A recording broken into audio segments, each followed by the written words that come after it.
So one of the first things you really want to look for with the whole fish is just the clarity in the eyes. You want to make sure that they're really nice and clear, not cloudy. You want to feel the firmness of the flesh, make sure it's nice and firm, not mushy. Obviously, aroma is another big one. You want to make sure that it's not fishy by any means. I mean, it's always going to have a nice ocean smell, but it should not smell, it shouldn't smell bad at all. So this is a really, really nice fresh fish. Still has scales on it. So for the first thing we're going to do for the salt crust here is just start by removing the fins. So just a nice pair of home scissors, gardening scissors will work. I recommend these Joyce chins. They sell them at like McGuckin's, you get them at cooking stores, Peppercorn, wherever. Really good utility all-purpose scissor. I just think like everybody in the kitchen should have them here. So we'll start with the side fins here and just snip these off. Same thing on the other side. Whenever you're handling fish too, you always want to be really careful to cradle the whole fish. Don't break the fillet. Don't pick it up and slap it around. Be really, really gentle with the fish. Then we'll take the bottom fins off here. This will just make it easier when you're cleaning it at the end, so you don't get yourself infected with fins. Same thing here on the back. We'll just take off the dorsal fin here.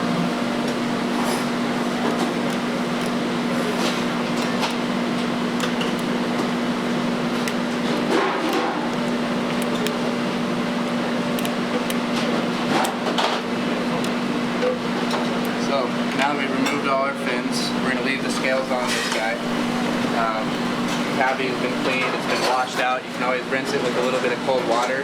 Just make sure you get any residual blood that's in there.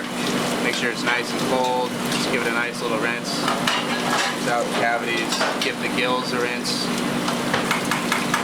Another way too for identifying fresh fish when buying fresh fish is checking the gills. The others are nice and red. They shouldn't be brown, and that's another great indicator of a fresh fish, is how fresh and bloody the gills are. It sounds really bad, but the redder the gills are, the fresher it is. So, beautiful whole fish here. So we're just going to let this guy rest while we get our salt crust together for it.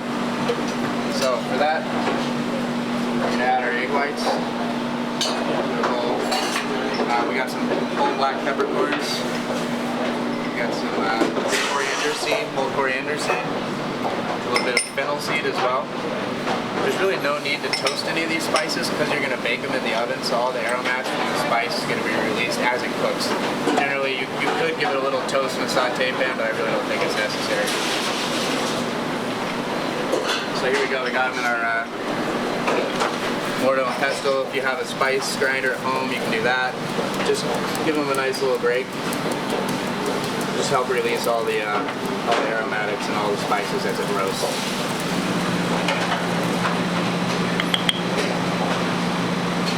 Alright, so now we can just take our nice coarsely ground spices, mix it into our egg whites.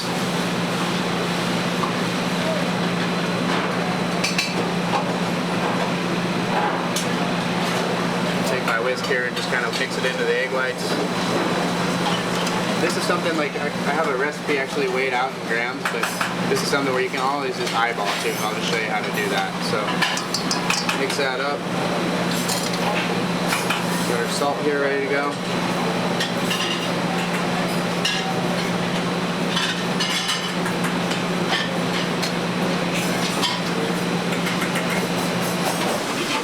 A little bit more egg white. Finish that. Tiny touch of water.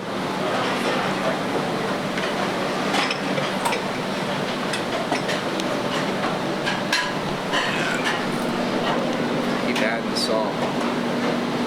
What we're looking for here is like a moist sand. It shouldn't be too damp, but it should feel like kind of like wet sand. Everybody's walked on the beach before, hopefully, so that's kind of what we're looking for. Salt.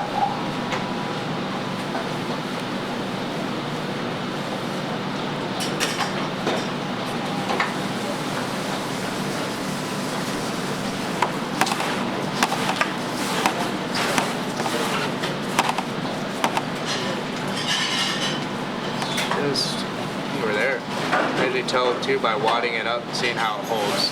If it just falls apart really quick, you need to add more liquid. If it just balls up and there's juice that seeps out of it, you need to add more salt. A thin little layer of baking sheet.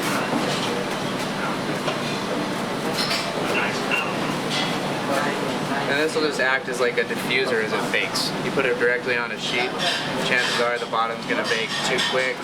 You're not going to get all that salt flavor baked into the fish.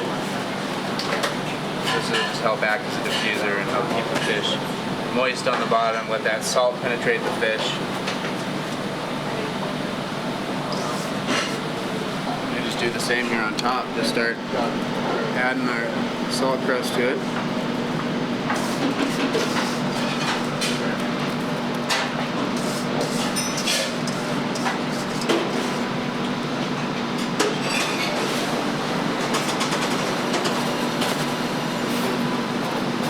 Are looking for like a nice thin even layer throughout. You're not looking for, I'd say, any more than about a ½ inch at best of a layer.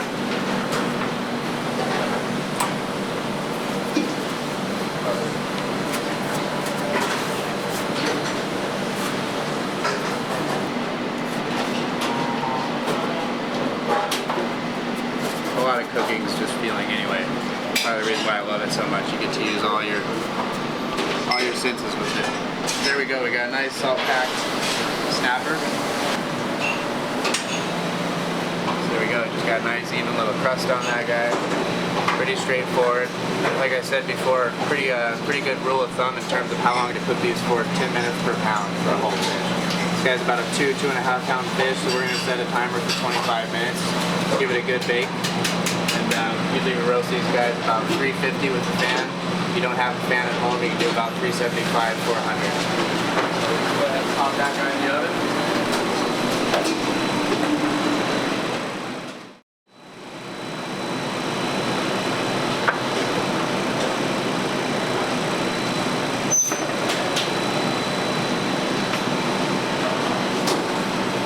I just move that whole fish.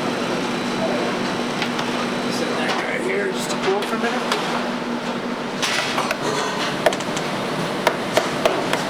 Got a good shell on it, so you know that it's going to be nice and moist inside.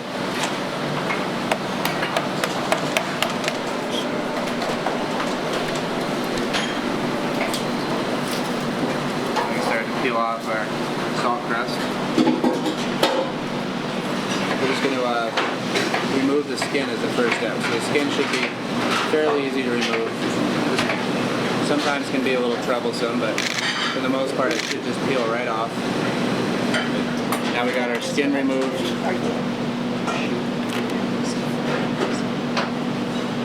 Now we'll just go ahead and separate top loin from belly loin. So if you look here at this fish, you have your top loin on the back side like we talked about. You have your belly loin on the inside like we talked about.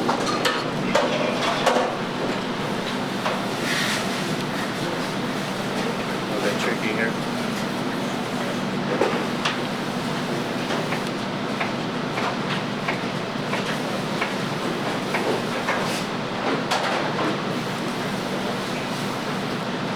To remove some of these extra little pin bones and whatnot. And that's the thing about roasting whole fish. There's always going to be a little bone floating around, but that's kind of the trade-off for a nice succulent moist fish, is you're going to have a little of those pin bones floating around. So,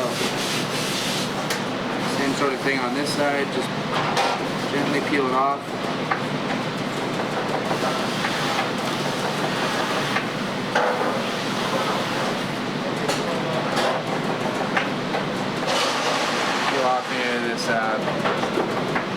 These little pin bones, belly bones right here, you gotta remove.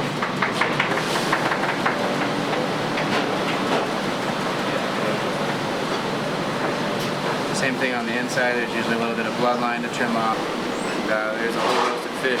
Last step here is just a little squeeze of olive oil, whatever seasonal veg you want for garnish. A little bit of sauteed spinach, roasted potatoes would be great. Any sort of vegetable. Just a little splash of olive oil right on top. Squeeze a fresh lemon. There you go. You got a nice Easter fish.